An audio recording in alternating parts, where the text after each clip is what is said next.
Relax, Jack, you're being dramatic. Melissa flicked a glance off her phone and walked past me like I was a chair. Stop hovering. It's smothering. So we're doing that now. I leaned on the counter. You go silent for days, sleep facing the wall, then call me dramatic when I ask what changed. Nothing changed, she said, opening the fridge. You're just needy lately. Needy. Got it. I watched her take the last yogurt and close the door without looking at me. If I'd known where this was headed, I'd have saved us both a month. She snorted. Save the speeches. If I'd known where it was headed, yeah, I would have moved a lot faster. The next night we had dinner at our neighbor's place, Jeff and Carla. Suburban patio, string lights, a plate of overseasoned chicken. 10 minutes in, Melissa had her show running. Carla poured wine. So, how's the new lift in the shop? Busy, I said. Booked out 2 weeks, finally hired a second tech.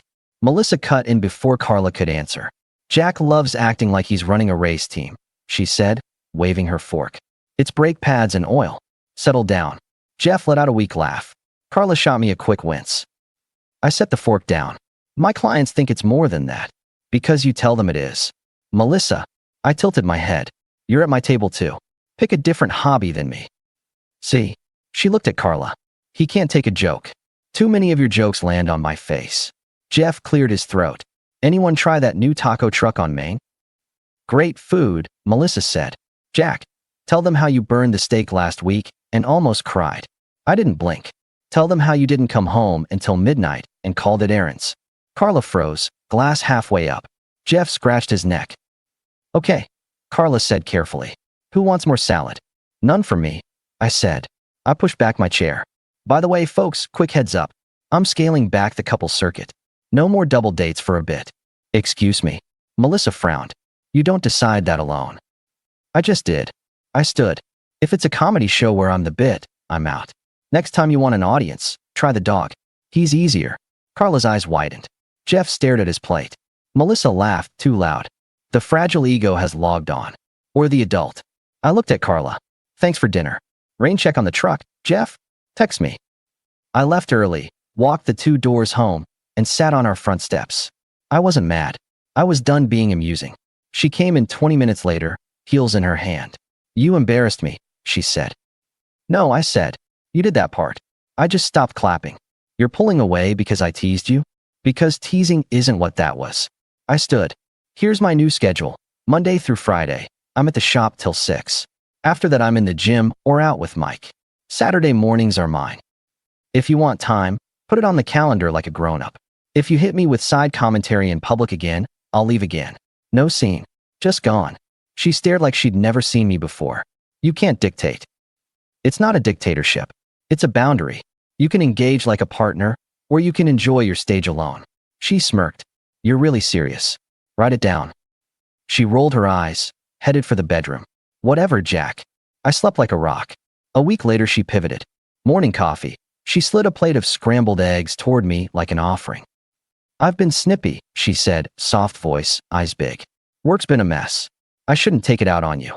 I tasted the eggs. Good. Noted. I'm trying, she added. I booked us dinner Friday. Your favorite place. I lifted an eyebrow. It's Thursday. Her mouth twitched. You said to put it on the calendar. I did, I said. Friday I lift with Mike. I'll give you Saturday night. She blinked. You're serious. About the calendar? Extremely. She nodded, smile thin. Saturday. Then. Friday night, she sent photos of her girls' happy hour. The captions were sugar. I didn't reply. Mike and I did sets and split a burger after. Saturday night at the restaurant, I let her lead. She dressed sharp, makeup turned up a notch, like a campaign. She asked about the shop, laughed in all the right places, touched my arm a few times as if no cold weeks had existed. When the check came, she picked it up. Let me. Your turn now. I want to show I appreciate you. Good. I leaned back. Small note. Appreciation isn't a speech you buy. It's a pattern. Her smile held, but the eyes cooled. You're tiring when you dig like this. And you're tiring when you pull a handbrake after flooring it. She slid the card to the waiter without looking at me. The rest of the night, we kept it civil. Back home, she kissed my cheek at the door and headed to bed without waiting for me. The message was neat. The warmth had a timer. 2 days later, she showed up at the shop around noon. I was under an SUV with Jimmy, my new tech, hands full of bolts.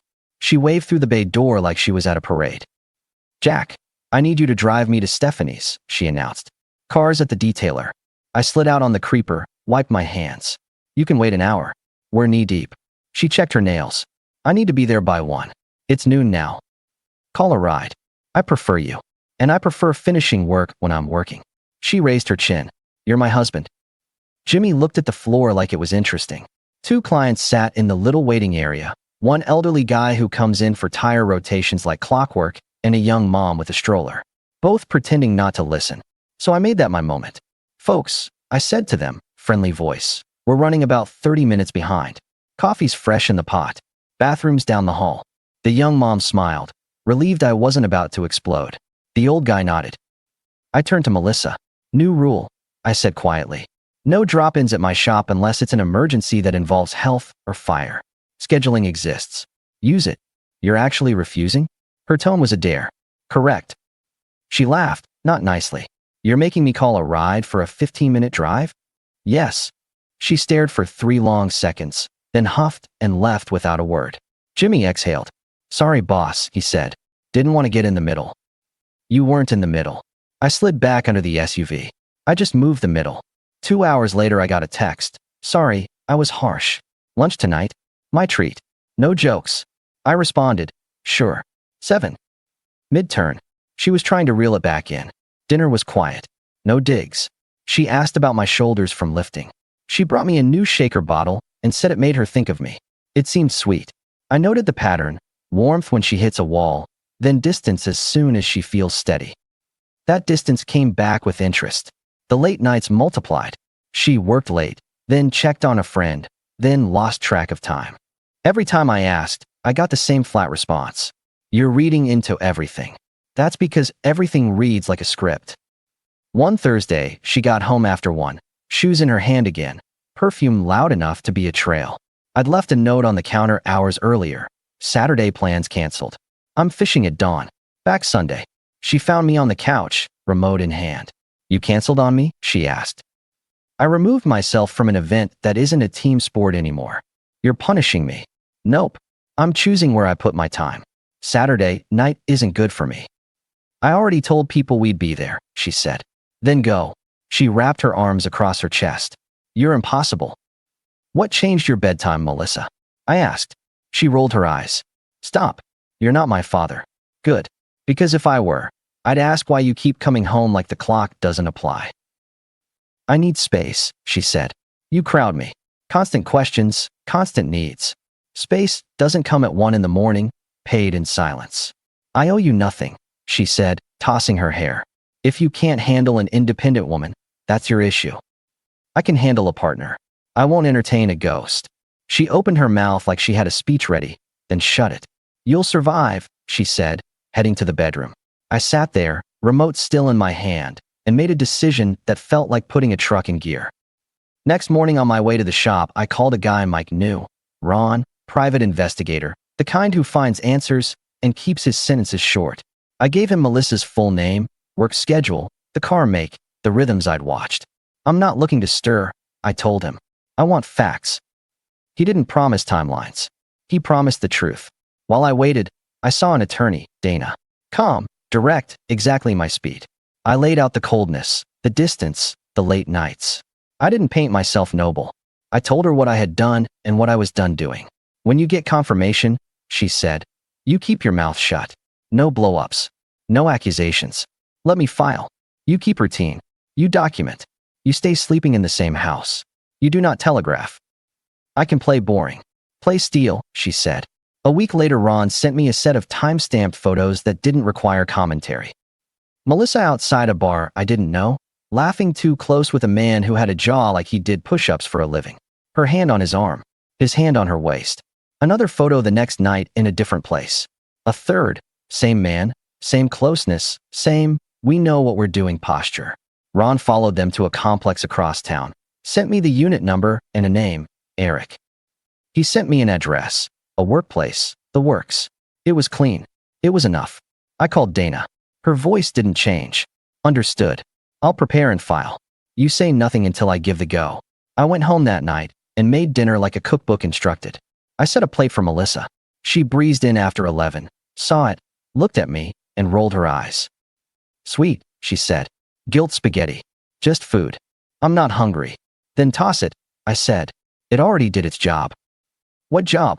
Reminding me that I'm done playing chef for someone who eats elsewhere. She put her bag down. You're getting petty. I'm getting simple. She pointed a finger at me like a pen. You keep acting like this, I'll need a break. Like a real one. There's the truth, I said, nodding. Say it plain next time. 3 days later, she tried illusion number 2. Saturday morning, pancakes. Bacon on a plate. A new candle lit on the island. The whole room smelling like vanilla. She came up behind me and wrapped her arms around my waist like we were newlyweds. I miss us, she said. Let's reset. What triggered this new religion? She kissed my shoulder. I was harsh. It's not fair. Come with me to Dana's baby shower today. It'll be good to show a united front. You haven't cared about fronts for months, I said. But okay, I'll go. 1 hour. At the shower, she played perfect wife, fingers laced with mine, laughing with the other women. I stood next to Mike by the grill. You good, he asked. I'm a prop today, I said. It's fine. I can stand still. You look like you want to flip the table.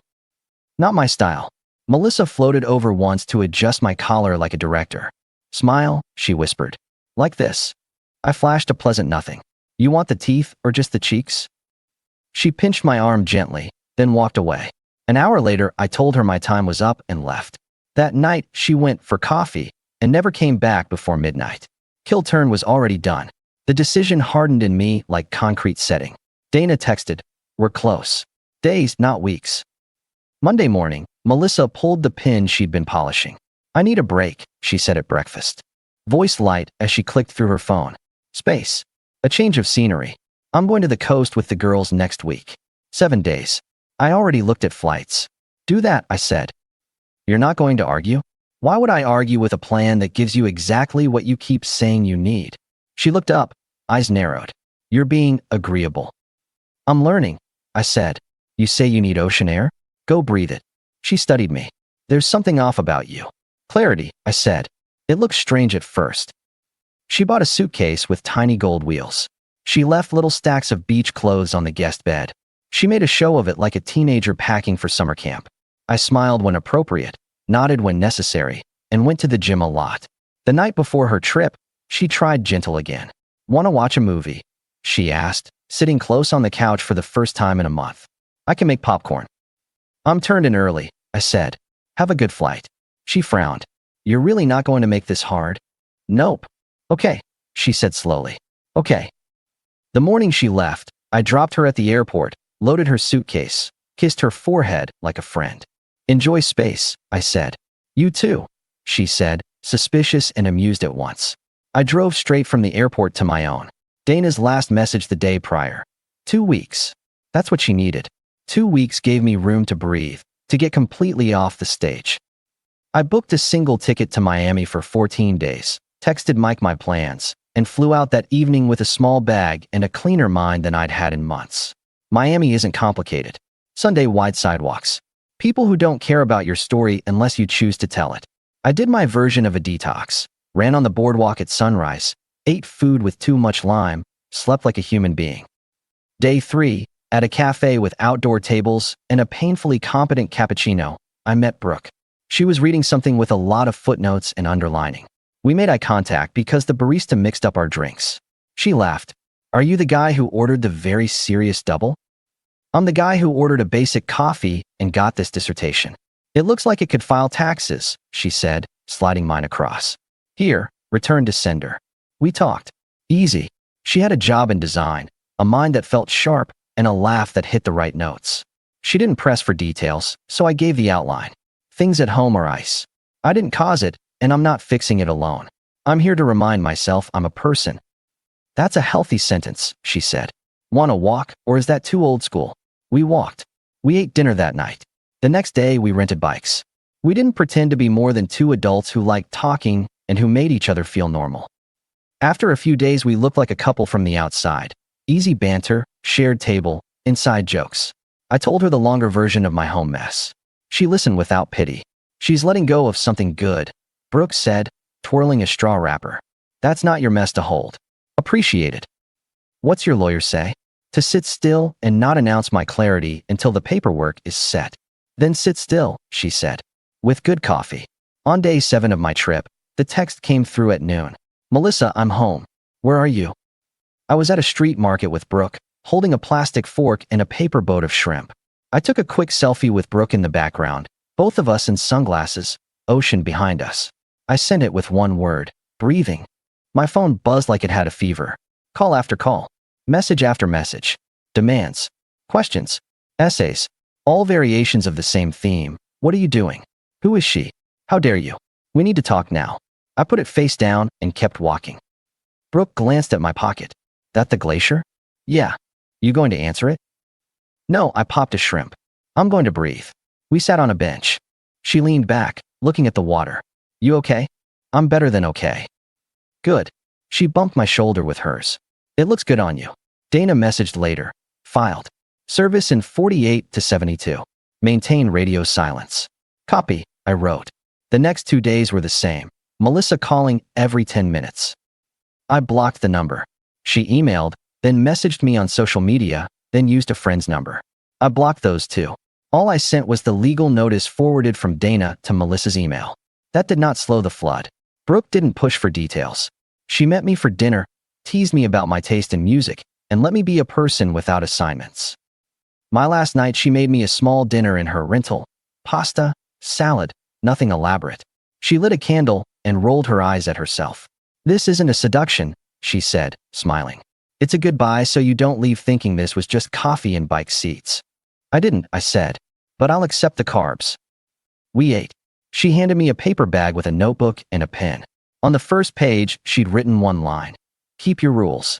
If you want to talk, she said at the door later, call. If you don't, that's okay too. I'm not running plans on you.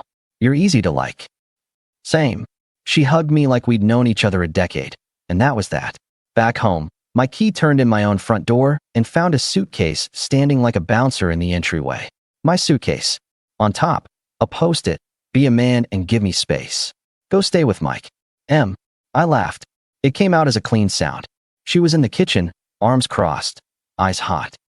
You think you're clever, she said, posting pictures like a teenager. Who is she? What game are you playing? Melissa, I said, dropping my travel bag on the couch. You packed the wrong person's things. This is my home too, she snapped. You've been disrespecting me for weeks. You disappear, you ignore me, you send pictures with whoever that is. You think I'm stupid? I think you got comfortable. I pulled my phone and scrolled to a folder I'd never wanted to need. And I think you forgot I'm not furniture. I don't want to see your little memes, Jack. I want an answer. Okay. I held the screen up. Photo 1. Her by the bar with Eric, their bodies too tight to pass for cousins. Photo 2. A different night, a different closeness. Photo 3 outside the complex. Ron's notes were crisp at the bottom. Times, dates, addresses. She went very still, like the power went out. Her face dropped whatever expression she was rehearsing. That's not. She started, then stopped. She looked at the floor. Back at the photo. At me. Where did you? That's not the relevant question. I can explain, she said, the words mechanical. You can't. She swallowed. You've been cold, Jack. You've been distant. You pushed me away. You made me feel like nothing. No, I held up a finger. We're not doing a thesis. We're finishing a lease. She blinked fast. Listen to me. 60 minutes, I said. Take what's yours and what you can carry. Your login to the joint account is disabled. Your car stays, your name's on it. This house is mine. If you need a moving truck for the rest, schedule it with Dana through email. I want a time on the calendar, and I'll have someone here to watch. You will not be here without a set window.